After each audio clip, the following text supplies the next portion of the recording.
O sentimento de atração por meninos surgiu em mim pela primeira vez depois que fui testemunha de um certo acontecimento. De repente, surgiu em mim o sentimento e o desejo de ter um menino assim, de fazer algo ruim, de machucá-lo.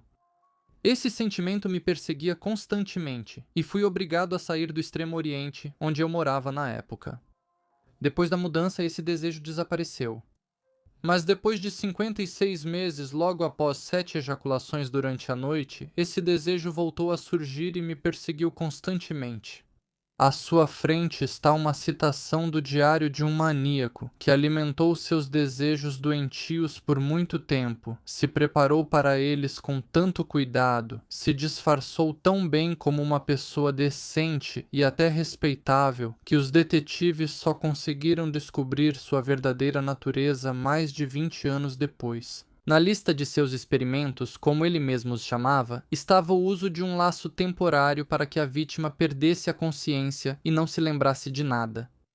A repetição, com o uso de cordas fortes, da tortura medieval chamada de cavalete, colocar um saco plástico na cabeça, tirar a vida, separar partes do corpo, abusar de menores de 18 anos inconscientes, necrofilia e o consumo de sangue humano fresco. Hoje vamos tentar reconstruir a história de vida desse homem e rastrear seu caminho criminoso. Por muito tempo, até tempo demais, ninguém suspeitava que o vereador, mestre do esporte em turismo de montanha, vencedor de prêmios por trabalhos fotográficos e cinematográficos. Em resumo, um cidadão exemplar sob todos os aspectos. Nas horas livres do trabalho, ele faz filmes assustadores, cujos protagonistas são adolescentes de 11 a 15 anos. Esse homem, que à primeira vista parecia bem-sucedido, tinha um segredo realmente assustador. Durante uma busca em seu esconderijo, foram encontrados vídeos e fotos com torturas, assassinatos e abusos contra estudantes. Nem mesmo os policiais conseguiram olhar para isso com indiferença. Era difícil acreditar que um cirurgião respeitado e reconhecido pudesse fazer algo assim. Foi exatamente a imagem de membro respeitado da sociedade que permitiu ao pedagogo, líder de um clube esportivo de turismo, entrar em contato livremente com potenciais vítimas e permanecer impune por mais de 20 anos. A prisão dele chocou toda a região de Stavropol. Os moradores locais demoraram para acreditar que aquilo estava realmente acontecendo. Então quem era esse cidadão que só parecia ser respeitável? Você está no canal Strashnotai. Hoje temos um vídeo longo. O maníaco é bem conhecido, mas espero que o material sobre ele tenha ficado completo e de qualidade. Anatoly Emelianovich Slivko nasceu em 28 de dezembro de 1938 na cidade de Sbirbach, no Daguestão. O menino morava com o pai, a mãe e o irmão mais velho, Andrei, e as condições de vida dele não podiam ser consideradas boas. Os pais de Tolik brigavam o tempo todo, até mesmo durante a gravidez da mãe. Após mais uma briga, a mãe de Anatoly, estando grávida dele, tentou provocar um aborto espontâneo. O parto prematuro começou. Além disso, o feto ficou enrolado no cordão umbilical, mas os médicos conseguiram salvar a vida dessa criança. Como o bebê quase sufocou no útero por causa do cordão umbilical, ocorreu uma asfixia temporária, que deixou sequelas no cérebro do recém-nascido. Trauma de parto impactou negativamente a psique da criança. As consequências disso foram dores de cabeça constantes e, posteriormente, o desenvolvimento de psicopatia orgânica. Como descobriram pesquisadores modernos, a asfixia no parto é comum em quase todos os maníacos estudados. Pessoas com essa patologia de nascimento têm uma psique peculiar, devido à qual são capazes de ficar obcecadas por eventos psicotraumáticos. Nascido prematuro, Slivko sofria desde a infância de vários problemas de saúde, incluindo hidrocefalia, que afetou o desenvolvimento do sistema urinário e reprodutor. No geral, ele cresceu sendo doente e frágil. Na infância, teve malária e levou uma pancada na cabeça. Já adulto, teve sarampo. Tudo isso só piorou ainda mais a situação já lamentável da saúde mental de Anatoly. Quando menino, Slivko cresceu quieto. Era tímido, reservado, gostava de livros sobre viagens, ia bem nos estudos. A única matéria de que não gostava era educação física, porque ele era fraco. Tolik quase não tinha amigos. Ele preferia ficar em casa e evitava grupos barulhentos. O isolamento e o comportamento antissocial do menino pioravam pela falta de interação com colegas da mesma idade. Como Tolik não tinha atividades externas, achou algo para fazer em casa. Começou a criar coelhos, que depois ele mesmo matava e esfolava, mas nenhum dos adultos se incomodava com esse passatempo da criança. Na adolescência, Slivko começou a apresentar sinais de piromania, um impulso incontrolável de provocar incêndios. Segundo os psiquiatras, 3 fatores comportamentais, enurese noturna, crueldade com animais e piromania, compõem a tríade de MacDonald. Esse indicador é um marcador de alta probabilidade de que seu portador tenha predisposição para cometer crimes especialmente cruéis. No que diz respeito especificamente a Slivko, os médicos posteriormente observaram que a psicopatia orgânica começou a se desenvolver em Anatoly ainda na adolescência. Essa doença, por sua vez, moldou as características da personalidade dele. Na opinião dos médicos psiquiatras, pessoas com tais desvios têm uma psique viscosa. Por isso, eles tendem a ficar presos por muito tempo em algum evento traumático, e houve vários desses episódios na vida de Slivko. Sobre eles, como possíveis fatores psicotraumáticos, o próprio Anatoly falou depois. O primeiro: na infância, ao brincar de guerrilheiro com amigos, foi capturado por inimigos e enforcado em uma árvore, perdendo a consciência. O acontecimento ficou para sempre marcado em sua memória. O segundo episódio dizia respeito à primeira infância, durante a Grande Guerra Patriótica. Segundo Anatoly, em 1942, durante a ocupação alemã, ele testemunhou a execução de um menino pequeno por um policial colaborador, que depois de cometer o crime, limpou de sua bota engraxada o sangue da criança. No entanto, essa lembrança é alvo de críticas, pois as tropas alemãs nunca entraram no território de Sberbash. Mas em 1961, Slivko realmente morreu. Ele testemunhou um acidente de trânsito, no qual um motociclista bêbado colidiu com uma coluna de pioneiros e feriu gravemente um deles. O estudante morreu no local. Ao ver essa cena horrível, Anatoly sentiu pela primeira vez uma forte excitação sexual, que depois tentou repetir, recriando alguns detalhes daquele incidente. O que mais impressionou Anatoly foi a camisa branca do pioneiro manchada de sangue e a poeira dele, a posição com a cabeça jogada para trás. A visão do corpo ensanguentado do adolescente, com sapatos pretos engraxados e um lenço de pioneiro no pescoço, provocou em Slivko uma excitação tão intensa que, a princípio, até ele mesmo ficou chocado. Ele não procurou médicos por causa disso, mas descreveu esse episódio detalhadamente e várias vezes em seus diários. Eu entendi que amadureci muito tarde como homem. Eu não sentia repulsa pelas mulheres, exceto em um caso. Em 1961, uma garota sentou no meu colo e tentou me excitar. Depois que ela foi embora, eu me senti mal, senti repulsa e vomitei. E o sentimento de atração por meninos surgiu pela primeira vez em 1961, depois que fui testemunha de um acidente de trânsito em que um menino morreu.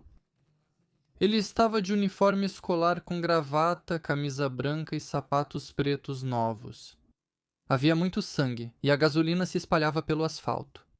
Por um tempo, o jovem Tolik não demonstrou nenhuma inclinação antissocial óbvia, exceto por sua reclusão e por esfolar coelhos.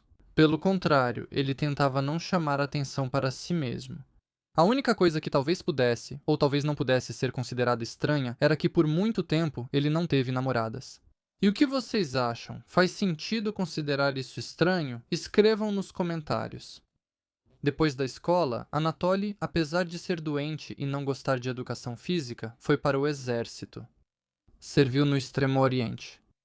Nesse período, sua família mudou-se para Nevinomysk, região de Stavropol, onde logo chegou seu filho mais novo, recém-saído do serviço militar. Na nova cidade, Slivko se adaptou rapidamente. Concluiu o curso técnico em Química e Tecnologia e começou a trabalhar como operador na fábrica local de fertilizantes nitrogenados. Trabalhava com dedicação e até superava as metas, pelo que recebeu o título honorário de trabalhador exemplar. Só que nos sonhos de Anatoly, a carreira era bem diferente. Ele se sentia atraído pelos jovens, especialmente os mais novos. Ele queria trabalhar com crianças, movido pelos impulsos mais vis. Sem ajuda psiquiátrica, Slivko, em um dia fatídico de 1963, deixou de se controlar. Naqueles anos, ele passou a participar ativamente de atividades comunitárias. Primeiro, ele começou a visitar escolas da cidade e organizar atividades extracurriculares, onde contava aos alunos sobre a natureza do Extremo Oriente, que ele teve a oportunidade de admirar durante o serviço militar. Além disso, Anatoly começou a publicar artigos educativos em jornais. Em 1960, no ano de 1960, Slivko foi contratado por uma das escolas secundárias de Nevinomisk como líder dos pioneiros. No grupo de adolescentes, Anatoly rapidamente se tornou um dos seus. Sem qualquer arrogância ou lições de moral, de maneira simples, como se fosse igual, Anatoly mostrava aos alunos como montar barracas, acender fogueiras, tratar a natureza com cuidado e, ao mesmo tempo, compartilhava muitos segredos de acampamento. Sua maneira de se comunicar era marcada pela informalidade. Diferente dos professores e de outros líderes de grupos, ele não se achava importante e tratava os jovens como amigos iguais. Ele começava a aproximação pedindo que o chamassem pelo primeiro nome e falassem com ele usando você. Para os adolescentes maximalistas, essa camaradagem oficializada era lisonjeira. Logo, Slivko reuniu ao seu redor algumas dezenas de jovens e começou a pensar seriamente em criar uma organização de turismo dos pioneiros. Embora ele tivesse desvios psicológicos, ele era distante. Na era Khrushchev, o turismo esportivo estava ganhando popularidade e o governo patrocinava e promovia ativamente esse tipo de lazer, oferecendo todo tipo de apoio aos entusiastas locais. Slivko decidiu aproveitar essa tendência. Em cada novo empreendimento, Anatoly tinha sorte. Logo foi encontrado um prédio abandonado adequado e também recursos para o primeiro equipamento, que era comprado em conjunto. Com o tempo, os primeiros membros do clube ficaram tão próximos que começaram a se sentir como uma família. O trabalho extracurricular com os alunos recebeu respostas entusiasmadas das crianças e de seus pais. Todos achavam que Slivko realmente era muito apaixonado pelo que fazia. Ele literalmente contagiava os outros com seu entusiasmo vibrante. Tudo isso Anatoly fazia sem se afastar do trabalho, pois na fábrica seus impulsos educativos e as respectivas ausências não só não eram proibidos, como, pelo contrário, eram fortemente incentivados, razão pela qual ele tinha permissão oficial para faltar aos turnos. Ao mesmo tempo, ele continuava recebendo um salário estável. O grupo de atividades rapidamente se transformou em um clube de turismo completo chamado Romantik.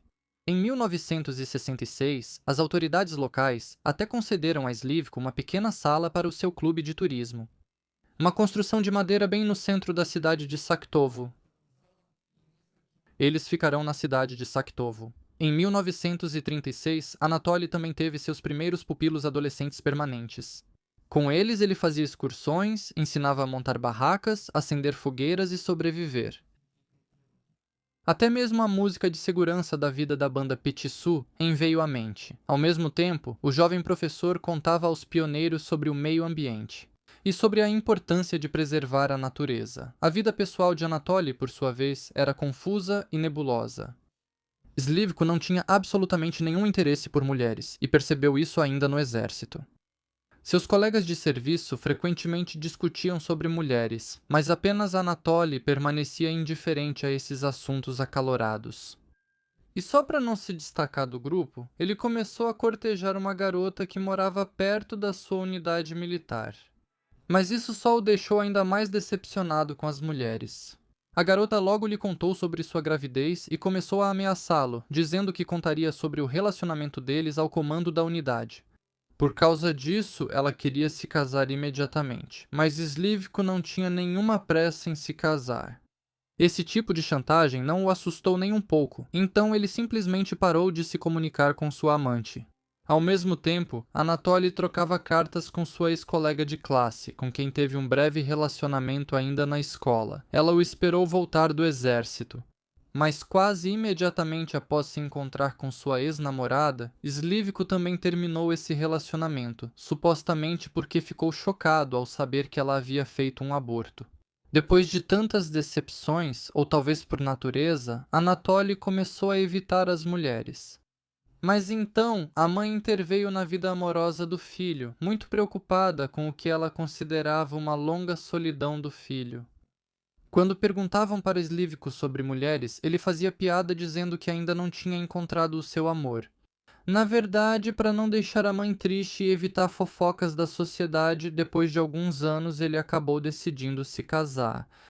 Sua escolhida, Lyudmila, era colega dele e trabalhava na mesma fábrica química. Quando começaram a namorar, Slivko tinha 29 anos. Após um curto período de namoro, Anatoly pediu a moça em casamento e ela aceitou sem hesitar. Lyudmila não se incomodou com o fato de que durante o encontro, o noivo não tentou abraçá-la ou beijá-la nenhuma vez. Pelo contrário, a moça respeitava esse comportamento, pois acreditava que isso demonstrava a alta moralidade do jovem e a seriedade de suas intenções em relação a ela. Além disso, o noivo também se destacava por outras qualidades positivas. Não fumava, não bebia, praticava turismo esportivo, sempre foi muito educado e arrumado. Mas na noite de núpcias ficou claro que Anatoly ou não sentia paixão evidente por sua recém-esposa ou tinha problemas de potência. No entanto, isso não impedia Anatoly de tratar a esposa com respeito e nunca magoá-la. Ele não descontava nela a raiva pelos fracassos na cama e por causa dos problemas de ereção até procurou um médico. Mas o profissional de saúde apenas o ignorou e aconselhou a descansar mais. Quando a enfermeira que auxiliava o médico durante a consulta começou a rir, isso deixou Reviko muito constrangido. E ele decidiu não tocar mais no assunto de sua vida sexual com estranhos. No entanto, a disfunção sexual não impediu a família Reviko de trazer ao mundo 2 filhos. Igor em 1971 e Evgeny em 1975. Talvez porque a ausência de ereção não signifique ausência de orgasmo, por exemplo. Mas não está totalmente claro. Escreva suas teorias nos comentários. Logo depois que o caçula nasceu, Anatoly passou a dormir em seu próprio quarto, encerrando de vez a vida íntima com a esposa e considerando sua missão social cumprida. O próprio Anatoly estava bastante satisfeito com o status de homem de família. O casamento e os filhos lhe davam mais respeito na sociedade e inspiravam confiança. Mais tarde, durante os interrogatórios, Anatoly mesmo contará que nunca sentiu atração por mulheres. Além disso, ele próprio entendia que se sentia atraído por pessoas do sexo masculino e muito mais jovens do que ele mesmo. Apesar dessa consciência, Anatoly não tentou se envolver em relações homossexuais consensuais. Ele também não era um ótimo homem de família, pois passava o dia todo no trabalho e em atividades públicas, sem dedicar muito tempo à família. Em vez disso, ele se dedicava completamente à sua criação favorita, o clube de turismo. Em 1968, houve um incêndio no prédio onde ficava o clube de turismo Romantic, que o deixou totalmente inutilizável e impossibilitou seu uso futuro. Com apoio das autoridades locais, o clube de turismo mudou-se para o Palácio dos Químicos. Mas Revko decidiu que, já que estavam de mudança, fazia sentido também mudar o nome do clube, ou seja, fazer um rebranding. Assim surgiu um novo clube de turismo sob sua liderança, que recebeu o misterioso nome de Chergit. Era uma abreviação inventada pelo próprio líder a partir da frase "através de rios, montanhas e vales". A direção das atividades também mudou. O clube de turismo renovado rapidamente se tornou popular na cidade devido às suas atividades militar-patrióticas. Slevko estudava os locais das batalhas passadas nos arredores e liderava a subida dos veteranos ao famoso passo de Maruk. No topo das montanhas, eles contavam para os grupos de turistas sobre seu glorioso passado de combate. Mesmo antes da organização de Chergit, Slevko já havia enriquecido significativamente o acervo do Museu da Glória Militar do Palácio dos Químicos. Anatoly viajou para a Bulgária e para o Japão, onde trocou experiências com organizações turísticas locais. Ele sempre aprimorava o trabalho do clube. Todos os anos, um total de 1.000 estudantes iam em excursões junto com ele. As crianças simplesmente adoravam seu mentor enérgico, e os pais iam juntos sem hesitar. Apesar de não ter ensino superior nem formação pedagógica específica e também de não participar efetivamente do processo de ensino, o líder do Shergit, já aos 39 anos, recebeu o título de professor de mérito da RSFSR. Foi devido à sua intensa atividade em excursões turísticas. Isso ocorreu graças à secretária do Comitê Municipal do partido, que mais tarde se soube ter sentimentos afetuosos pelo conterrâneo.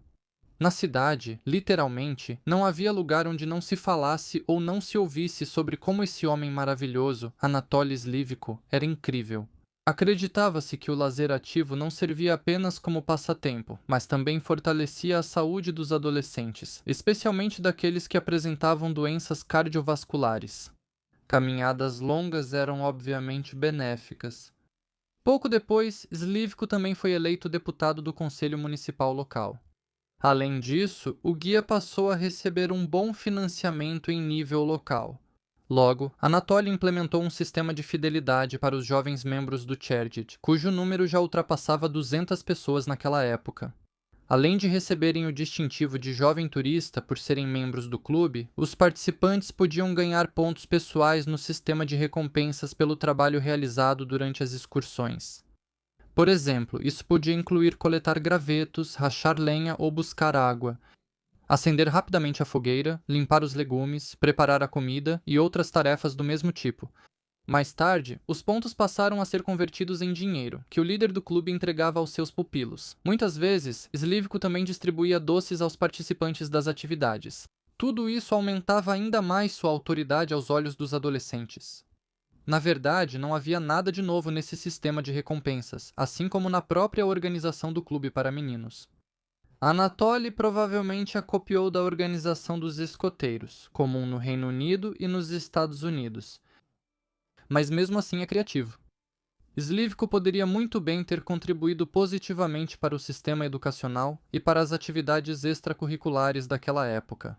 Sua experiência pedagógica realmente mereceria elogios, além de ser replicada e ampliada, se não fosse pelo contexto por trás dessa atividade social. Baseando-se em métodos estrangeiros, ele construiu seu próprio sistema pedagógico. O clube era elitista. Nem todos eram aceitos lá, apenas aqueles que passavam com sucesso por uma rigorosa verificação e pelo ritual de iniciação. O clube tinha uma hierarquia. O conselho honorário de instrutores era composto por alunos que haviam realizado um certo número de expedições bem-sucedidas. Depois vinham os membros efetivos comuns, em seguida os estagiários em teste e, por último, os novatos. No comando da organização estava o próprio Slivko, auxiliado por 45 alunos do 10º ano que eram ex-participantes. Para subir na hierarquia, os alunos precisavam acumular pontos constantemente, que não só eram concedidos, mas também retirados em caso de infrações. O membro do clube que acumulasse 1000 pontos negativos era expulso sem direito a retorno. Por méritos especiais, era possível se tornar próximo do próprio Slivko. Esse círculo superelitista de escolhidos se tornaria um elo importante na organização dos crimes que viriam a seguir. Na maioria das vezes, os membros do clube eram justamente meninos, devido à sua especificidade e à carga física exigida. Mas às vezes, até mesmo algumas meninas conseguiam chegar pelo menos à fase de estágio. Veja como Tatiana Kajan descreveu sua experiência no clube. Eu queria muito ir para a trilha, embora estivesse com muito medo, pois poderia não calcular bem minhas forças. Nós seguimos em uma longa fila com sacolas nas mãos, por falta de mochilas, caminhando pela margem do Kuban em direção ao desfiladeiro dos cavalos. Já estou exausta pela caminhada de 3 horas, pelas roupas quentes e pela sacola mais pesada. Aos poucos, acabo ficando mais perto do fim da fila, quando um rapaz se aproxima de mim e pede para eu entregar minha sacola para ele. Sinto surpresa e mágoa por ser pior que os outros. Não está pesado para mim. O rapaz sussurra que já cometeu uma falta e ganhou 100 pontos negativos, mas ajudar um colega reduzirá metade da penalidade. 2 anos depois, quando nos despedimos desse rapaz que ia para o exército, ele disse que naquela época foi o Slivko quem o mandou me ajudar, porque percebeu que eu já estava exausta. O menino não tinha pontos de penalidade, mas para não me magoar, Slivko mandou dizer que ele tinha. Depois, todos nós constantemente nos deparávamos com esse tipo de ajuda, que poupava o orgulho dos adolescentes. E o lema um por todos e todos por um não era apenas palavras vazias. Paralelamente, Slivko se interessou por filmagens em vídeo. Ele ganhou a câmera de cinema Quartzo no exército, como reconhecimento pelo bom serviço. No começo, Anatoly filmava tudo o que via e ensinava as crianças a lidar com a câmera. E depois de um tempo, Slivko teve uma ideia de como usar a câmera de vídeo para seus próprios fins. Ele quis filmar uma encenação do incidente que o havia perturbado no passado, envolvendo a morte de Piotr. Ele decidiu recrutar atores para suas encenações entre os membros do clube de turismo Cherguit. A imagem do jovem pioneiro sem vida e ensanguentado, com sapatos pretos brilhantes, perseguiu a mente febril de Anatoly por anos e o excitava muito. Logo, Slivko elaborou um plano detalhado de como colocar isso em prática. Ele entendia bem de psicologia infantil e sabia perfeitamente que, se organizasse tudo direito, ninguém o denunciaria. Sob o mais absoluto sigilo e com acesso apenas para alguns escolhidos, Slivko começou a fazer experimentos com crianças, registrando os resultados em vídeo. O enredo das gravações era o seguinte: o adolescente vestia o uniforme de pioneiro e sempre calçava sapatos pretos. Depois ele subia em uma forca improvisada, colocava a cabeça no laço e ficava pendurado assim.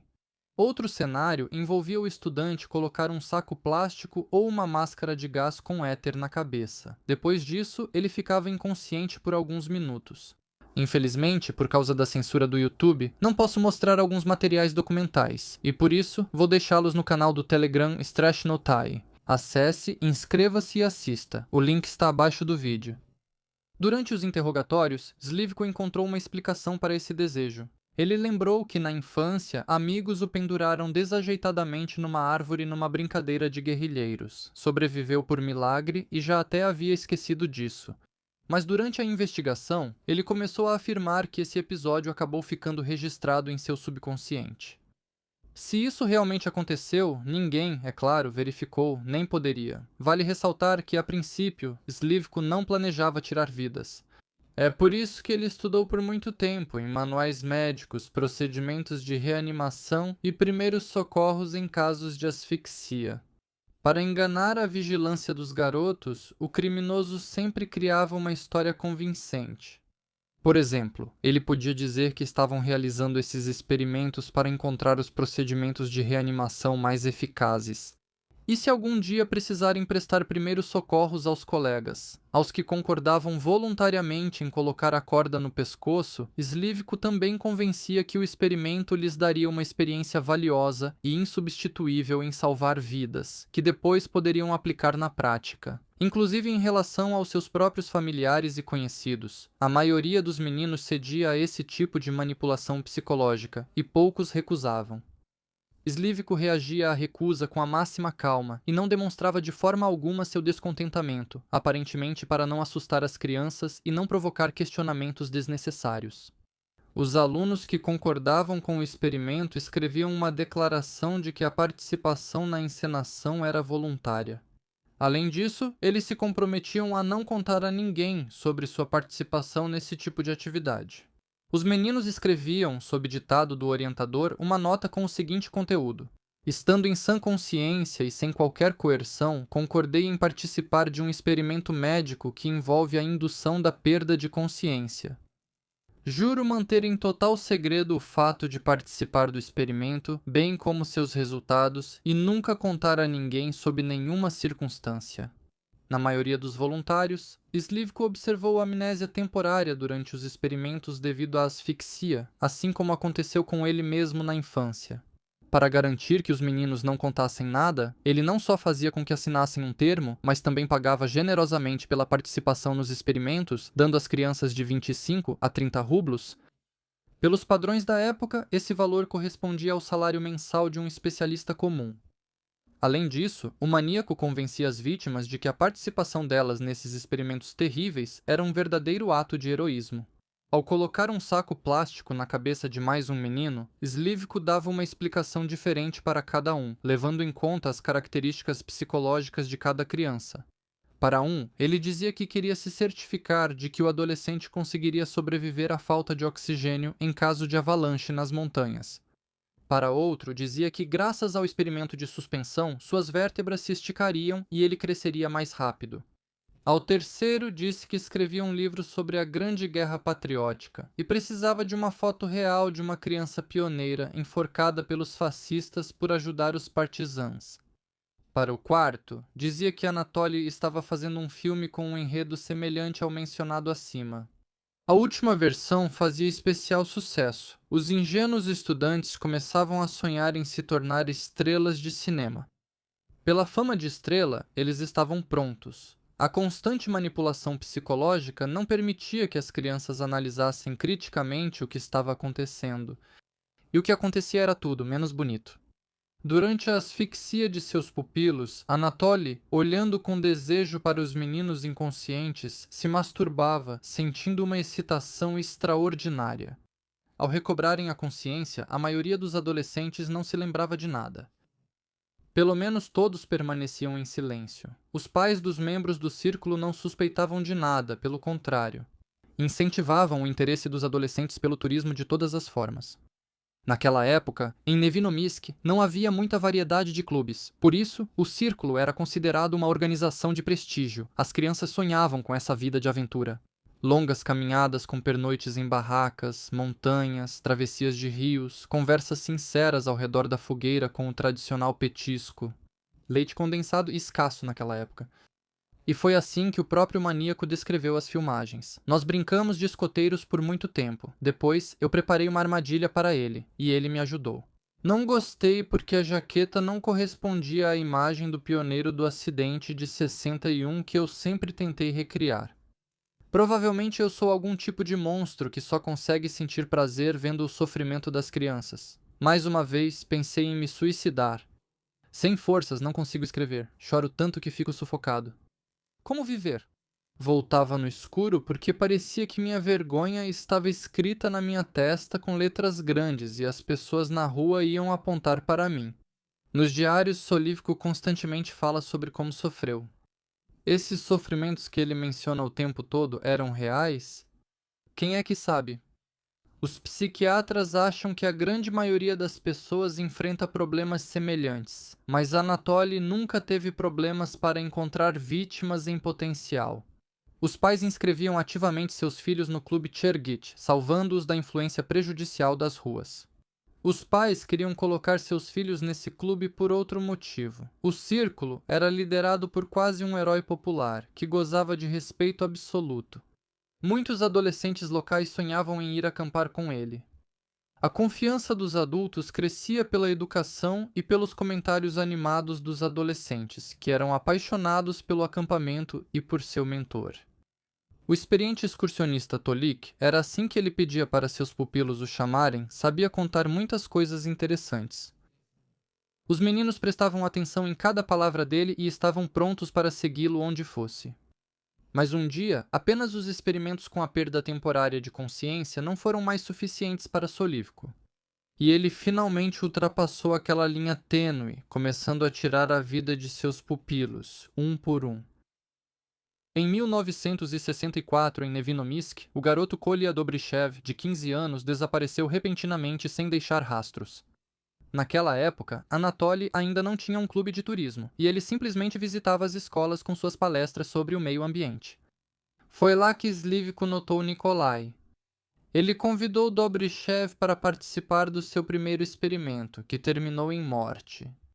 De acordo com seu depoimento, Anatoly tentou reanimar o adolescente, mas sem sucesso, pois ele ficou tempo demais pendurado na corda. Então, percebendo que havia tirado uma vida por negligência, Slivko desmembrou o corpo do garoto e jogou os restos no rio Kuban.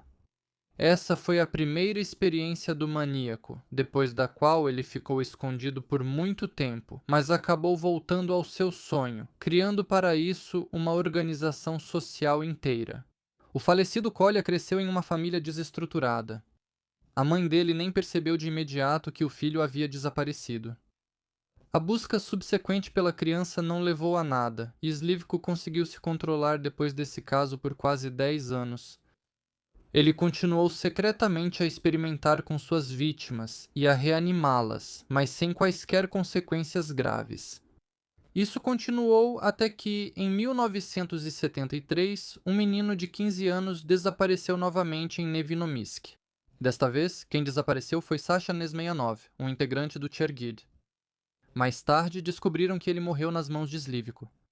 Esse crime, assim como todos os seguintes, já foi premeditado. Pouco antes de desaparecer, Sasha de repente começou a deixar o cabelo crescer, o que foi notado pela professora da escola. Ela procurou a mãe de Sasha e exigiu firmemente que ela cortasse o cabelo do filho. Naquela mesma noite, a mãe conversou com Sasha. Ele confiou nela e contou que estava se preparando para as filmagens de um filme, pedindo que não contasse a ninguém. Mas a mãe não cumpriu a promessa e contou tudo para a professora. Isso foi um erro fatal. A professora zombou publicamente do menino na frente de toda a turma. Vejam, crianças, que artista nós temos aqui. Sasha se magoou com a mãe e fugiu de casa. Depois disso, ninguém mais viu Sasha vivo. Alguns dias depois, foi aberto um processo criminal pelo desaparecimento da criança, mas as buscas por Sasha não deram resultado. A mãe de Alexander tentou encontrar o filho sozinha por vários anos. Ela viajou por cidades e outras regiões. Ela buscou ajuda em vários lugares, mas sem sucesso. O menino parecia ter sumido da terra. Nem mesmo mostrar as fotos de Sasha na televisão nacional ajudou.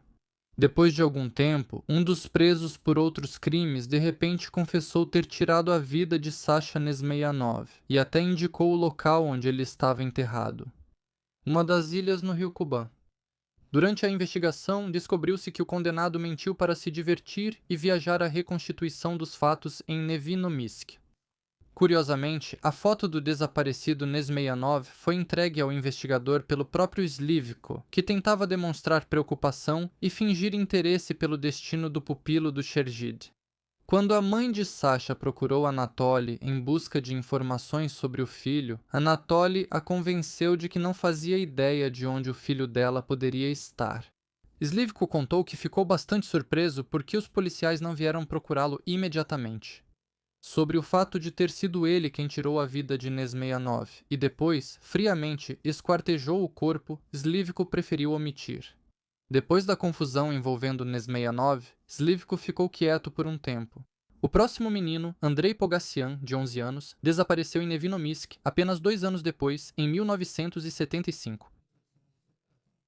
Ele também era membro do Chergid. Os pais dele sabiam que naquele dia ele ia participar das filmagens de um filme na floresta de Donskoy. O menino mesmo contou isso para eles e pediu que comprassem uma sunga nova para ele. Mas, por algum motivo, o pai e a mãe não se preocuparam em saber o nome do diretor, nem outros detalhes do evento que ia acontecer, e deixaram o filho ir sozinho para um lugar desconhecido, tranquilamente. Os detetives que receberam a denúncia e começaram as buscas, por sua vez, não relacionaram o desaparecimento de Pogassian com o sumiço de Sasha Nesmeyanov, que havia desaparecido 2 anos antes. Por algum motivo, eles ignoraram que ambos os meninos desaparecidos eram do Chergid.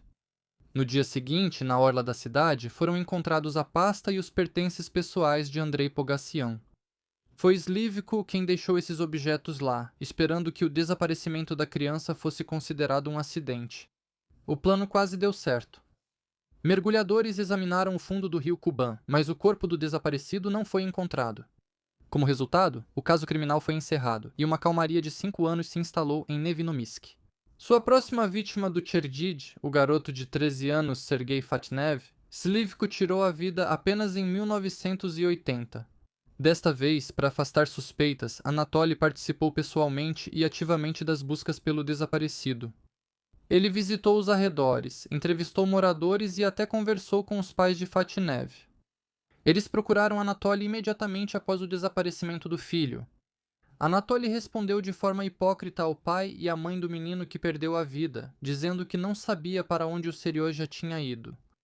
Serioja nunca foi encontrado e os policiais não perceberam a ligação entre o desaparecimento das crianças e a participação delas no Chergid. Ficando impune, o criminoso continuou tirando vidas. Nos 5 anos seguintes, pelo menos mais 2 meninos se tornaram suas vítimas. A morte deles também foi registrada por Slivko em vídeo. A cada vez, as imagens nas fitas de vídeo ficavam cada vez mais assustadoras. Vou deixar materiais adicionais no Telegram /Notai. Agora, o maníaco não só enforcava, mas também cortava a garganta, depois cobria os corpos com sangue, cometia abusos contra os mortos e continuava suas filmagens de gelar o sangue. Em julho de 1985, os parentes de mais um membro do Chergid, o garoto de 13 anos Sergei Pavlov, a última, sétima vítima do maníaco Slivko, procuraram a polícia. O menino morava em uma das casas no Boulevard Mira. Os familiares contaram aos investigadores que o filho deles foi pescar no rio Kuban e não voltou. Só que, por algum motivo, Sergei não levou suas varas de pescar naquele dia. A investigação tinha várias linhas de investigação. A mais comum, acidentes no corpo d'água, mas também havia hipóteses criminais. Até mesmo a mãe do menino chegou a ser suspeita. Segundo os investigadores, ela não demonstrou muitas emoções após o desaparecimento do filho e foi muito contida. Isso ocorre quando a pessoa ainda não entendeu a tragédia, mas a verdade se mostrou mais assustadora que qualquer suposição. A informação que avançou a investigação veio da vizinha do desaparecido Serioja. Na véspera do desaparecimento, ele compartilhou uma boa notícia com ela. O líder do clube de turismo Chergit iria fotografá-lo para uma revista. Quando os policiais chegaram ao prédio do clube de turismo Chergit, não encontraram ninguém. Slivko foi para o litoral com seus pupilos. Como o próprio criminoso contará depois, durante essa viagem ele fez um serviço que deu errado, pois supostamente foi atormentado pela consciência. Durante a ausência de Anatoly na cidade, o investigador responsável pelo caso criminal do desaparecimento de Pavlov saiu de férias e o transferiu temporariamente para Tamara Lankueva, assistente do promotor. Foi graças à participação dela que a investigação finalmente saiu do ponto morto. Aproveitando a ausência de Slivko, Lankueva passou a ser minuciosa, prestando atenção aos membros do clube de turismo. Os adolescentes relutavam em se abrir, mas mesmo assim contaram algumas coisas. Como foi constatado, Anatoly Slivko já estava trabalhando em grande escala nessa época.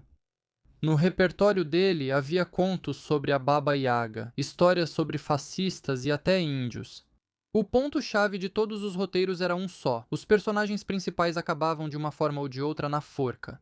Tais revelações das crianças deixaram Tamara Lankueva desconfiada, então ela começou a perguntar meticulosamente sobre isso para todos os outros membros da comunidade de turismo, e ela teve sorte. Durante mais uma conversa, um dos meninos inesperadamente confessou que, a pedido de Slivko, ficou pendurado na corda por cerca de 6 minutos e nem ele mesmo sabe como sobreviveu depois disso. Segundo o menino, depois de ser pendurado, ele perdeu a consciência e, quando acordou, percebeu que estava com problemas para respirar, a língua muito inchada e não conseguia se mover sozinho. Slivko levou a criança até a casa dela e depois desapareceu. O menino conseguiu, com dificuldade, ir um pouco mais longe e disse aos pais preocupados que tinha sido picado na língua por uma lagarta. Não havia sinais óbvios de asfixia no pescoço. Slivko cuidadosamente enrolava uma toalha macia ao redor do laço feito de mangueira de borracha e só depois disso colocava-o nas crianças. Mais tarde, o menino que sobreviveu milagrosamente compartilhou suas lembranças perturbadoras com sua amiga e a menina contou aos pais. Mas os adultos não acreditaram em nenhum deles, achando que toda a história era invenção de criança. No entanto, Langueva acabou descobrindo a verdade. Quando Slivko convidava pessoalmente algum garoto específico para participar das filmagens, na maioria das vezes isso resultava na morte do ator, pois agora ele tinha que ficar pendurado na corda por pelo menos 10 minutos. Mais tarde, durante os interrogatórios, será estabelecido que o maníaco esquartejava e enterrava os corpos, e queimava as roupas ensanguentadas. Slivko também tinha um fetiche especial. Ele derramava gasolina e incendiava os sapatos nos pés dos adolescentes mortos. A visão dos sapatos pegando fogo neles lhe proporcionava um prazer sexual incomum. Em 20 anos, esse destino terrível aconteceu, e mais 43 adolescentes passaram por um suplício por asfixia, mas sobreviveram. Com o passar dos anos, Slivko dedicava cada vez mais tempo ao seu próprio prazer. Agora, ele só parava a tortura depois de pelo menos 9 minutos desde o início e então reanimava pessoalmente mais uma vítima.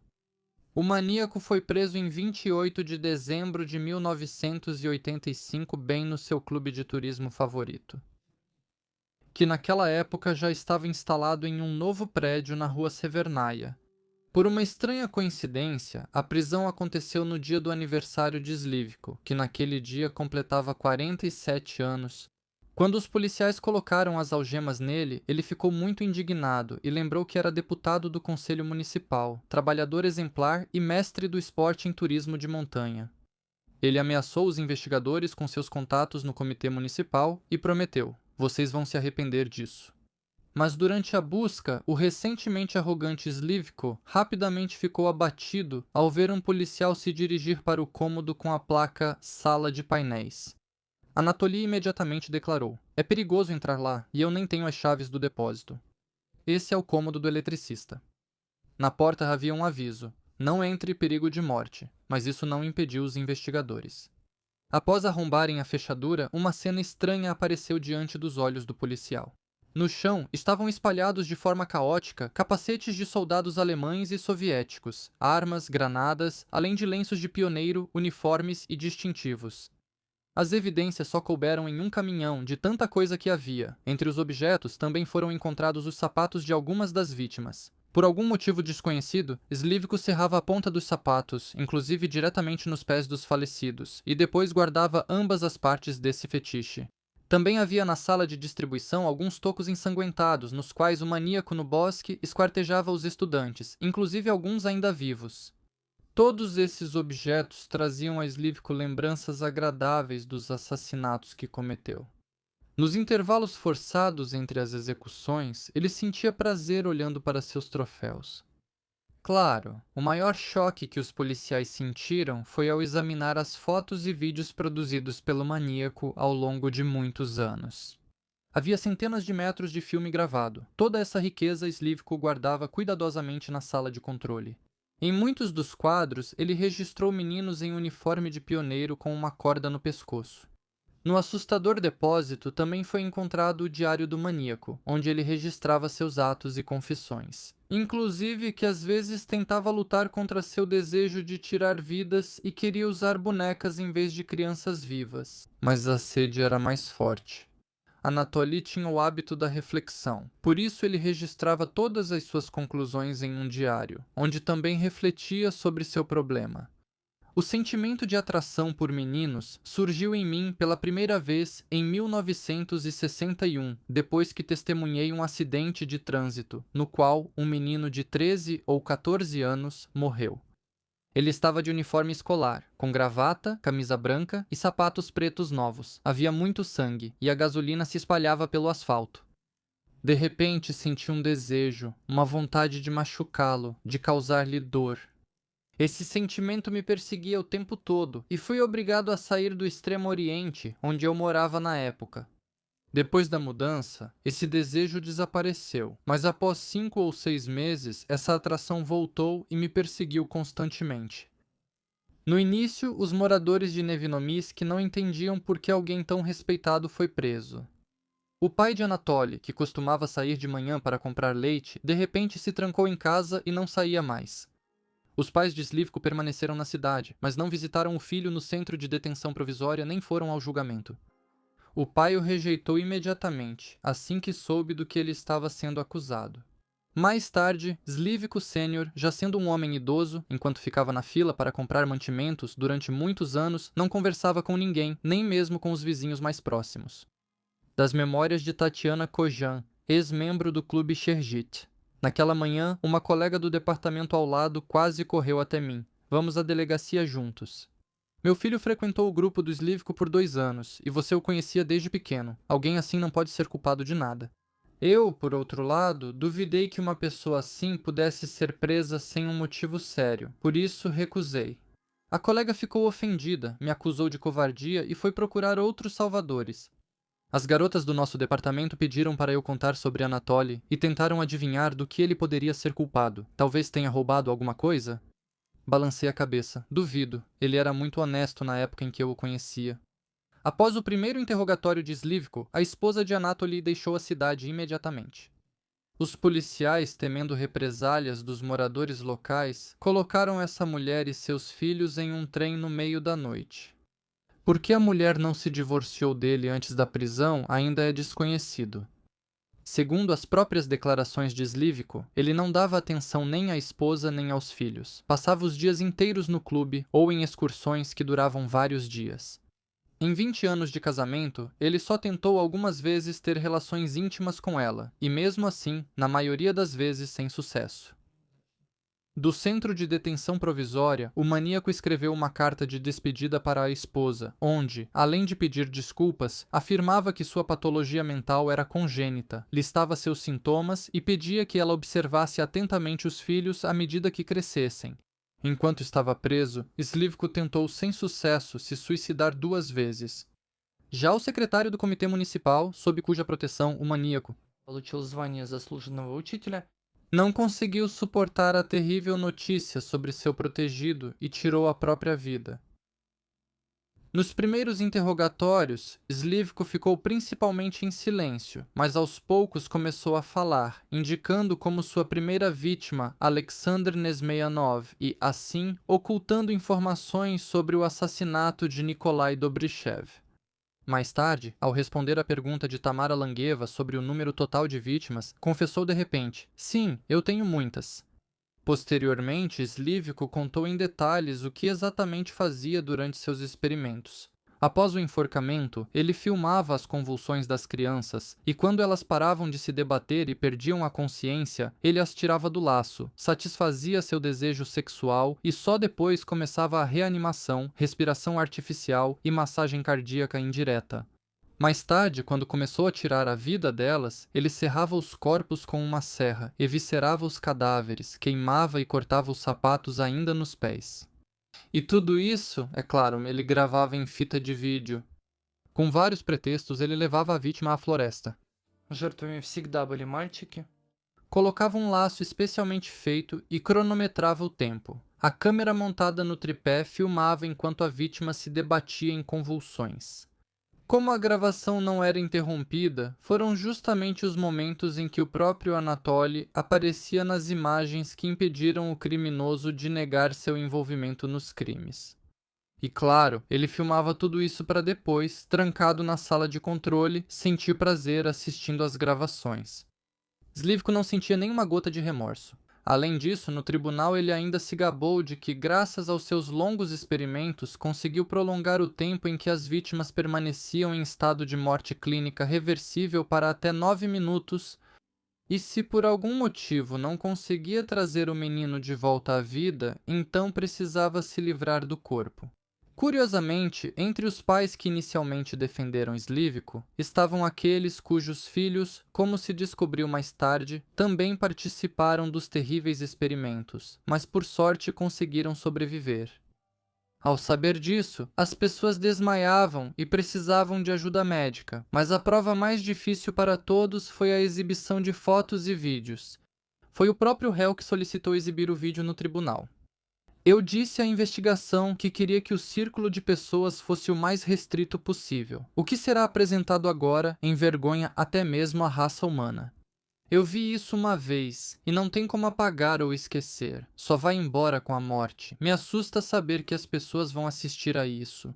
Durante a investigação, os familiares dos meninos que perderam a vida tiveram que passar por um verdadeiro pesadelo. Nem todos não conseguiram identificar os restos mortais após tanto tempo enterrados. Então, foi tomada a decisão de mostrar aos familiares as gravações feitas pela câmera de Slivko. Os pais tiveram que assistir às cenas em que o maníaco matava seus filhos. Próximo ao prédio do julgamento, ambulâncias estavam de plantão. Elas frequentemente levavam para os hospitais mais próximos os familiares das vítimas, que desmaiavam com frequência devido aos detalhes horríveis dos crimes. Depois que todos os crimes do líder do clube de turismo foram revelados, ele foi apelidado de monitor açougueiro e torturador honorário. A análise dos vídeos mostrou que as primeiras experiências de Slivko eram geralmente inofensivas. Lá, predominavam enredos em que jovens fascistas capturavam pioneiros e os torturavam. As crianças participavam com prazer das encenações, pelas quais ainda recebiam um bom pagamento. Mas logo isso deixou de trazer prazer para Slivko, e o primeiro experimento com torturas foi bem sucedido.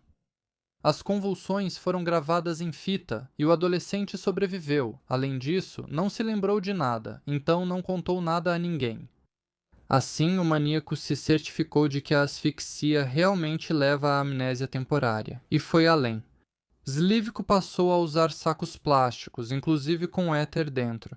Slivko passou a esticar crianças pelos braços e pernas usando cordas presas em árvores, como em um cavalete de tortura. O maníaco cortava os mortos e montava diferentes composições com as partes dos corpos deles. A mais popular entre elas era a cabeça decepada ao lado de botas pretas. Slivko fotografava essas exposições assustadoras antes de enterrar os restos mortais. Aliás, os restos da primeira vítima nunca foram encontrados. Slivko esquartejou o corpo e jogou no rio. A prisão do renomado educador chocou toda a região de Stavropol.